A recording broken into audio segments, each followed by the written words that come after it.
Welcome to Campus Drive, your one-way street to all things HCC. This is the podcast where we explore the culture, creativity, and conversations shaping life here at HCC and throughout the Howard County community. Today, we're doing a little time traveling and rolling back the odometer to May, when the Dragon Podcast crew headed to one of HOCO's premier literary events, Books in Bloom at Colorburst Park. Our incredible interns and volunteers helped host a podcast in a minute workshop, teaching the ins and outs of podcast creation and sharing the mic with folks of all ages and backgrounds. However, this episode isn't about our workshop. Instead, we're bringing you a front row seat to a must-hear discussion featuring three brilliant local artists who are reshaping contemporary literature. So, buckle up, settle in, and enjoy this presentation of the Books in Bloom Authors Panel. I think for me, it's weird. I'm like in a weird space, and I'm looking for all these hobbies and trying to find new things to, I know I'm gonna hear about this later, trying to find new things to do. So I started running, and this really was a doctor's order, actually. My doctor was like, hey man, you gotta work on your heart stuff, your heart health, because life is real, stress is real, right? And so for the last 2 months, I've just been like running. How are your knees? And good. Good. Now, well, before no reason, I was just curious. Well, before running, I'm like super particular about like how I take care of myself. So my knees, my body is fine. It's just about like my heart. And the first month was terrible. Yeah. What a terrible thing. Yeah, but in a beautiful way. Like the difficulty is what is bringing me so much joy. Exactly. And so over the last month though, like you reach whatever, you get over the hump, you get over that threshold, and now my body's adjusting and I'm enjoying it, and it's freeing my mind. Like it's I can't explain it. People who run, I understand now. Like, oh, this is why everybody is doing it. It's been a really incredible. Are you craving it yet? I'm right after this. Really? I'm gonna go, yeah. Oh, period. It's an interesting thing that happens to you. Yeah. And so it's been great. So that's bringing me a lot of joy. What about you, Sas? If y'all couldn't tell, Alexa's also a runner. I just wanted to put that out there in case you're curious about her follow-up questions. Yeah. But for me, my new baby nephew, my brother who lives in Houston and his wife had a baby, their second baby, and he's just like this little squish ball, and I'm going to go meet him later this month. And so I'm really excited, just getting baby photos and like feeling hope and joy at the face of like this little bundle of potential. Yes. And so that's been really nice. And then I'll just say secondly, because this is always my thing, my studio practice, I'm a ceramic artist, being in the studio with clay is very grounding. And so it just brings me a lot of peace. Yeah, I love that. Thank you. I love that you called your nephew a bundle of potential, because I think we're going to talk a lot about potential and possibility today. And I feel like at Shout Mouse, one of the things we come across a lot is a whole bunch of young people of color in particular, who say that they never thought that they could be an author because they never knew it was a possibility for them. And so my first question for you all is when did you know that it was possible for you to be a professional writer, a professional author? So there is a moment in my life, but I'm curious. Do you remember? I feel like that I've been writing forever, so it was a given. And when I was in middle school and high school, people asked me what I was gonna be when I grew up, and it was at least 7 things. I was gonna be a singer, an actress, a director, a dancer, and so writer was always different variations of writing, so yeah.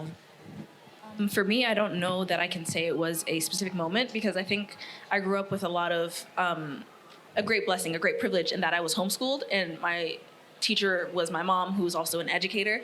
And so there were so many paths that I always knew were open to me simply because of the confidence that she had in me. And so I don't know if there was a moment where I was like, I can be a writer. I know that there was a moment when I read poetry and I was like, oh my God, I love this. And I know there was a moment when I wrote poetry and I was like, oh my God, I love this. But I don't know, I think my mom always used to say, like, I believe that she's so funny. She's like, I believe I've given you the tools to do whatever you want and be successul at anything you try. And I was like, Okay, you right, Mom. Yeah, you right. That's like a pressure, because if you don't do us, like, it's on you, Mom. You ain't give me the right tools, right? You know, I was 16 years old. I remember very specifically the three things that happened during my 16th year of life that made it very clear for me. The first is, so like at that time, this is like 98, 99, Washington, D.C., like U Street was sort of buzzing with all the poets, all the artists, right? Between 9th and 16th Street, this is where all of us were hanging out. I was hanging out down there like 14, 15, and I'm everybody's like little bro, right? Wow. And when you're around Derek and all of them are down there, they all had books, right?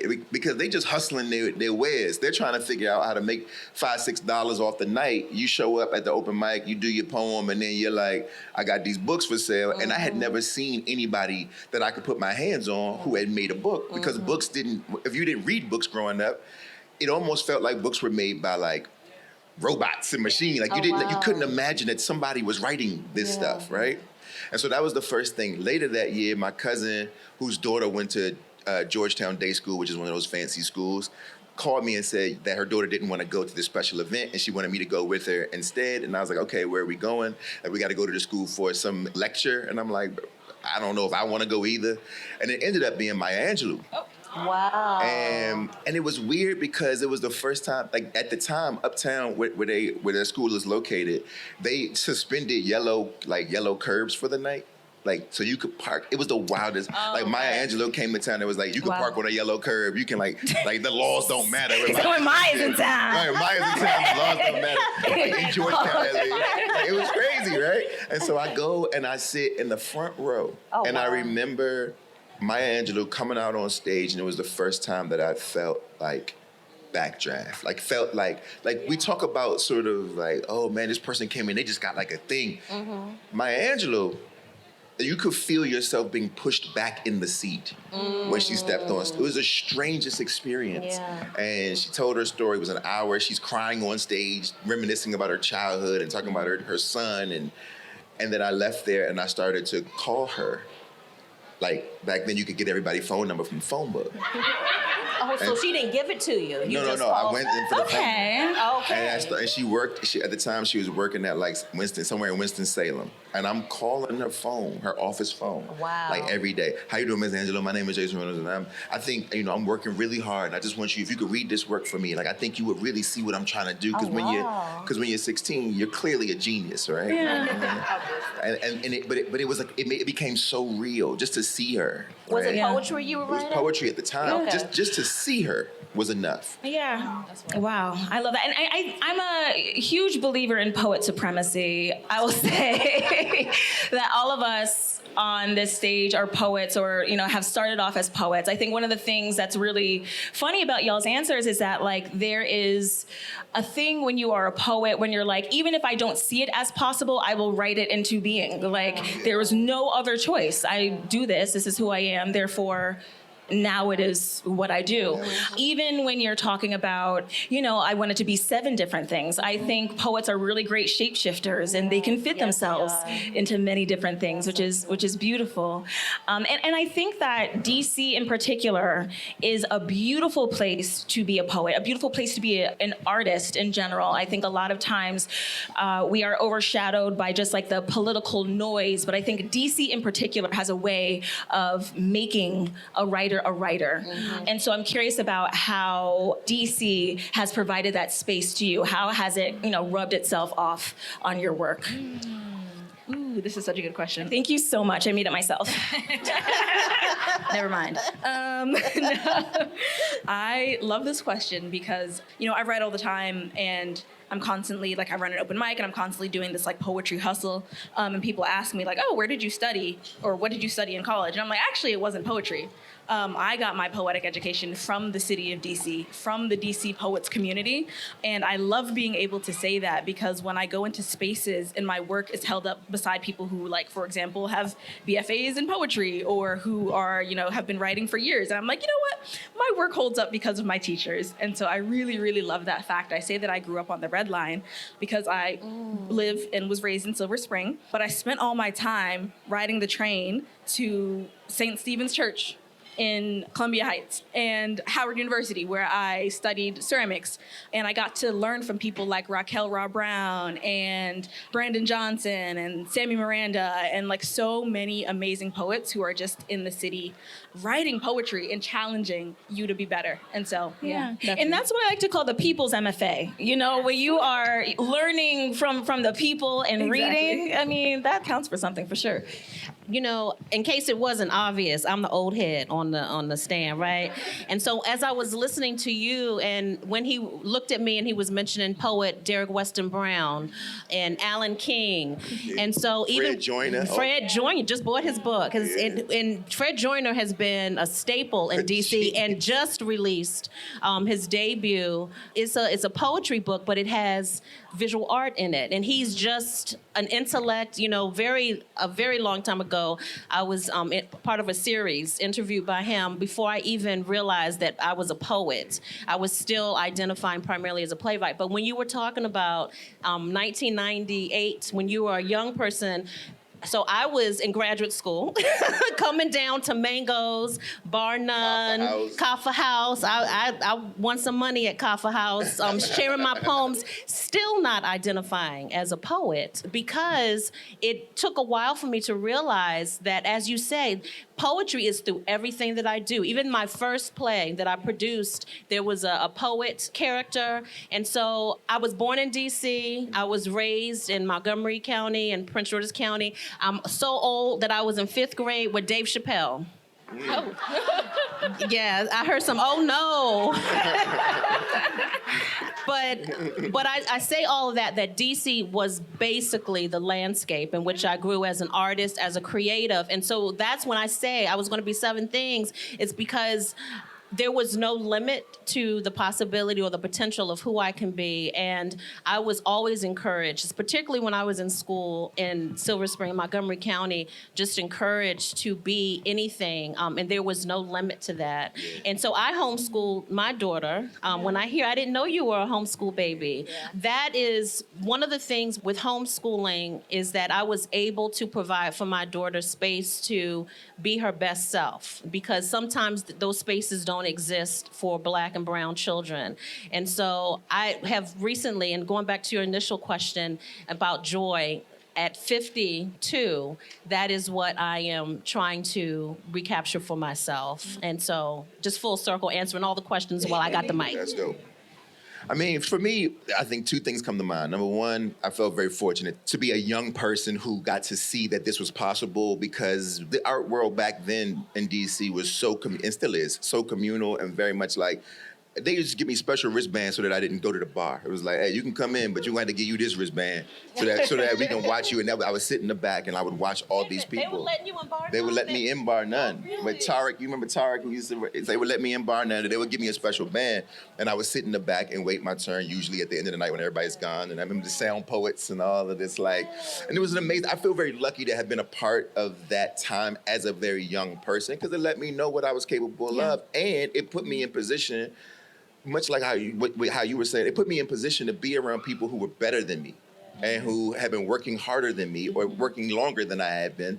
And so by the time I was around people my own age who hadn't had the same experiences, the level I'm on is going to be a little different, right? And then because I'm from this area and I started moving around, and I'm in New York, I'm in Philadelphia, I'm in Charlotte and Richmond as a teenager, right, moving up and down the coast, you start realizing that even though I knew that all the best poets was in DC, nobody was talking about it that way. So there's this chip on everybody's shoulder where you're like, you know what, now I got to make everybody a believer. Now I got to make y'all pay for sleeping on the best of us, which happens to be in this 10 by 10 square. And that's how I really felt about it. Yeah. Y'all should also check out Brian Gilmore's anthology that he just published on the shout history. Shout out to the OG of all OGs, E. Ethelbert Miller, who we don't talk about enough in that city, for sure. Yeah. And Gil Scott-Heron, who was there toward the last parts of his life. Yeah, I mean, you begin to see authorship as a hustle and a grind, which really, I think, helps shape you as a person who can make a living on your art. Switching gears a little bit, Sasa, You are a co-author and a co-editor at Shout Mouse Press. I met you when you were like, I don't know, like 15 or something. Yeah. And in your most recent project with Shout Mouse, you're a co-editor on this 10-year anthology that we have called Bright Before Us, I think appropriately named after a wonderful Langston Hughes poem, Youth. And it just celebrates, some of our favorite stories over the past 10 years. You have different conversations in there. You have prompts, discussion questions. Cool. Yep. I was wondering if you could tell us maybe a little bit more about the anthology, and then also if you could talk about the importance of collaboration in that work. Yeah. Okay. This is great. This is so fun. So I have the great privilege of being one of the co-editors on this anthology, along with Kathy, who's in the back. And essentially what we did was we selected work from the entire 10-year catalog of Shout Mouse Press. Shout Mouse Press has, over 60 books in its catalog now? Yeah. And has been publishing the work of youth authors. So this work was all selected and distilled down into a spreadsheet of, I can't even remember how many works. And I had the great privilege of going through, reading, deciding on order, deciding on thematic layout, deciding on writing prompts and conversations and how to frame all of it, talking about the cover and the cover art and all of these different elements of what becomes an anthology. And so it was really interesting and funny because I didn't realize how hard it was going to be. We got behind on our timeline a number of times. Jason laughing at you. A number of times. But it was such a beautiful experience. And I think where collaboration comes in, there's one way that's really obvious, but then there's another way that I wasn't expecting that I got to learn. And so the first way is that I was a co-editor. And so, of course, Kathy and I were working together to make sure that all of these stories were being done justice and being framed properly by all of these authors, many of whom are a decade older than they were when they first published. And so it was really funny to try to figure out how to make all of this work. But in addition to that, there was this give and take between the authors and I, even though they weren't sitting there in the room reading their work and going through people, some of whom I know, some of whom I've never met, some of whom were in the program with me and some of whom never were, and figuring out how to use their stories to kind of extrapolate from what they've already said themselves to make this anthology cohesive and make it work together. And so it was this really funny thing where I ended up meeting some of the authors after the fact. And I was like, oh, I know you. I read your story, and working with all those voices. Yeah, there's almost a collaboration that you're having with the past. Yeah, exactly. Or even a past self too, yes. because you included your piece when you were 15 years old. So wild. I think also as writers, that's something that's often happening where we're collaborating with the people who came before us. Even Jason, as you're mentioning the legacy of poets that are in DC, whose work are you in conversation with? Whose work are you carrying on? So that as we go into the future and invite more young people into sharing their stories, it can provide a healthy space for them to do so. Yeah. I will pose this question to you two as well, because I think that collaboration is an important, if not key part of just strong literary citizenship. I would love for you two to talk about collaboration in your work, and then also just what makes a strong literary citizen for you. Okay, well, so currently I'm a professor at Coppin State University in Baltimore, Maryland. Yes, okay, hey Coppin. And I am very proud of the fact that my students this semester launched the only literary magazine currently at Coppin, Ma'at's Feather. And when you were speaking earlier, Alexa, I was thinking of what you were saying in terms of young people feeling, or just people in general, feeling that you were capable of being a writer. And I know one of the challenges that I've found when working with the young people on launching this literary magazine is that initially they thought that it was just going to be Coppin students and something for them to express themselves, but they didn't encounter the challenge in having students feel comfortable submitting, because so many of the students on campus didn't have opportunities like we've had, where we could see ourselves as writers and we felt comfortable sharing our work. For many young people, it's such a private act. And so when my students were going out to invite people to submit, it was like, I don't know if I'm ready. And so I used my listserv. I'm also the founder and executive director of Black Writers for Peace and Social Justice. So I used my listserv. My colleagues in the Writing Center used their listserv, and we sent the call. And so we had people submit to the literary magazine from as far as Malta, India, Nigeria. So my students lost their mind. They're like, wait a minute. We have people from all over the world that want to submit to our literary magazine. And so there was nothing that I could say to give them the belief that what they were doing was meaningful until they saw that people from outside of campus were interested in collaborating and contributing to this piece. And it definitely changed their mindset. And so when we talk about travel being of importance, young people seeing spaces outside of their immediate area, I think that's a perfect example of how important it is for young people to see how other people see them. And I'm consistently trying to find ways to step outside of the box. I feel like things like AI and devices really hinder my ability to show young people. So there has to be experiences like that where it's beyond what I'm saying and what can I show them. And so collaboration, introducing young people to experiences outside of themselves has been paramount to my teaching practice.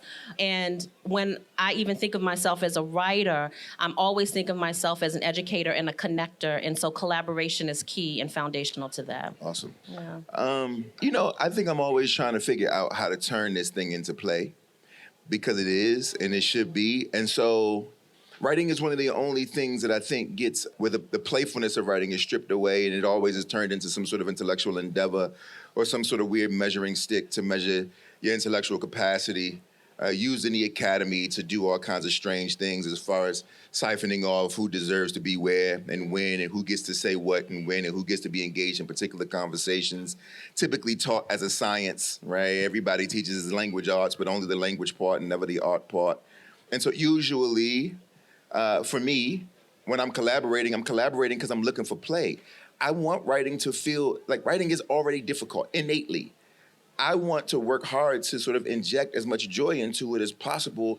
And because so many other art forms get to play with other people, for some reason, so many of us feel like we're not allowed to, right? It's like musicians have each other, filmmakers have the actors, there's song and dance, there's all this stuff, and then it comes to the writer, and we're supposed to be solitary brooders who sort of sit in these weird wooden rooms and like it's so strange. Like it's such a weird, or sit out in the woods where we're in Walden, right? Making, it's such a weird sort of, and we all are supposed to be philosophical and we're all supposed to be, and I'm like, I'm just trying to figure out how to engage with somebody else to see how their mind works too.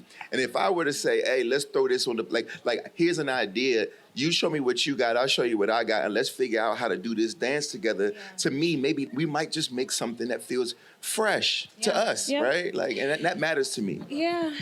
And then also, I think when young people in particular see, adults or professional writers having a good time writing, and making it look fresh and making it look stylish, and because it is stylish and fresh and fun, then it invites more people to actually want to do this work, and it maybe gives them the motivation or the confidence rather to submit their work to a journal because they feel like, oh, I can actually see myself doing this too. I mean, look, I don't know if we've talked about this, but I did this thing with John Ashbery years and years and years and years and years ago.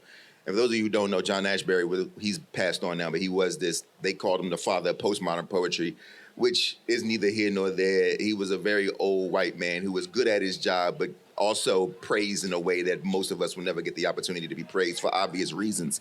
And I'm at his house at a retreat, some sort of residency.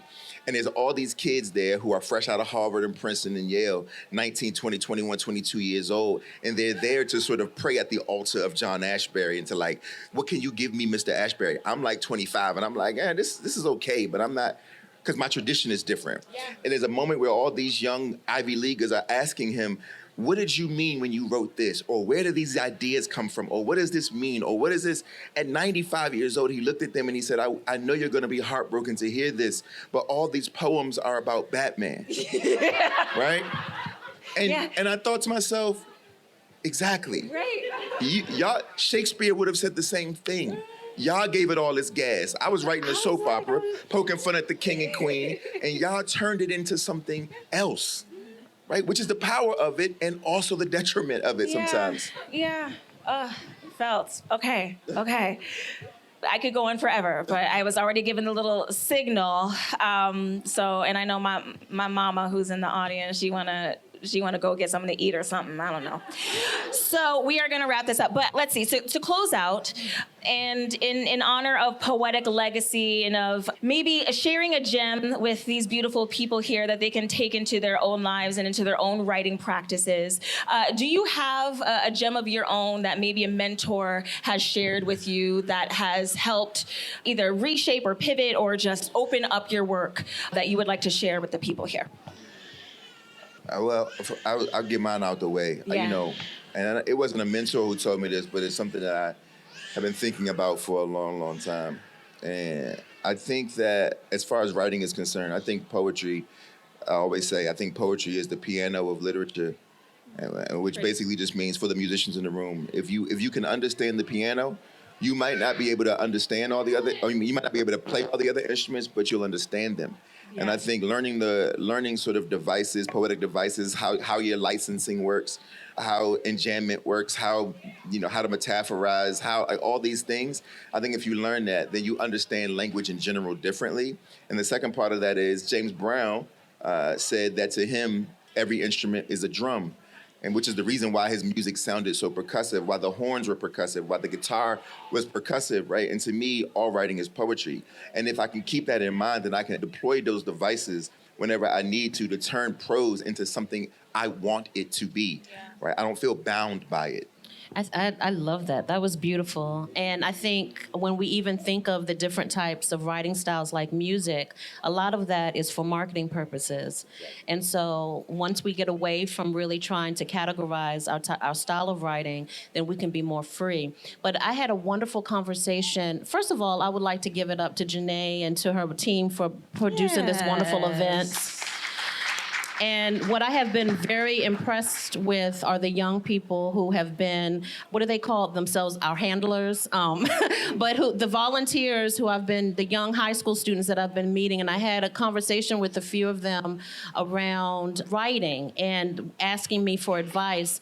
And I think that many of our young people right now are at a detriment. Older people too. I'm not going to even throw shade on the young people. All of us with devices, with short form media and things that are really limiting our attention span and not understanding that that is programming our brain to operate in a certain way. So for those of us who had a writing practice before the onslaught of all of these technologies really impacting our ability to pay attention, many people who want to write believe that they can't write because of their attention span. So my advice that I will offer is to not be defeated and understand that you can engage in behaviors in the Pomodoro method, understanding that if you are dedicating time to write, even if you're just free writing, that things that we do repeatedly become behaviors, and to give yourself grace.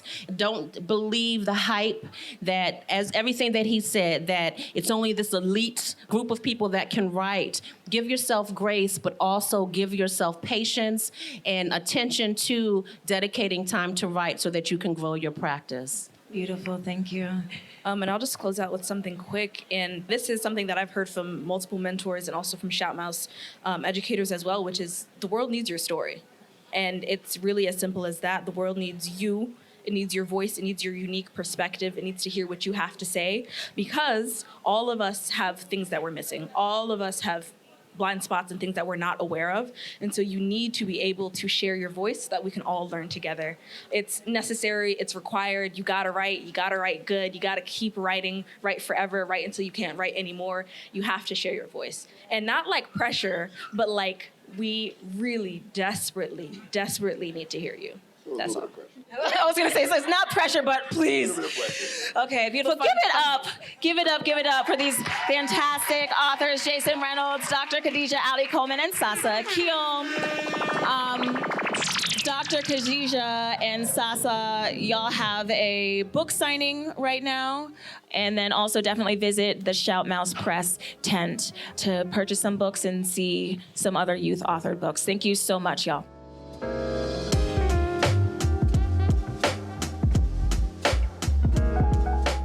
As we roll to the end of our coverage of the Books in Bloom Authors Panel, I'd like to extend a huge thank you to Jason Reynolds, Dr. Khadijah Ali-Coleman, and Sasa Aakil for sharing their time, insights, and incredible stories with the Howard County community.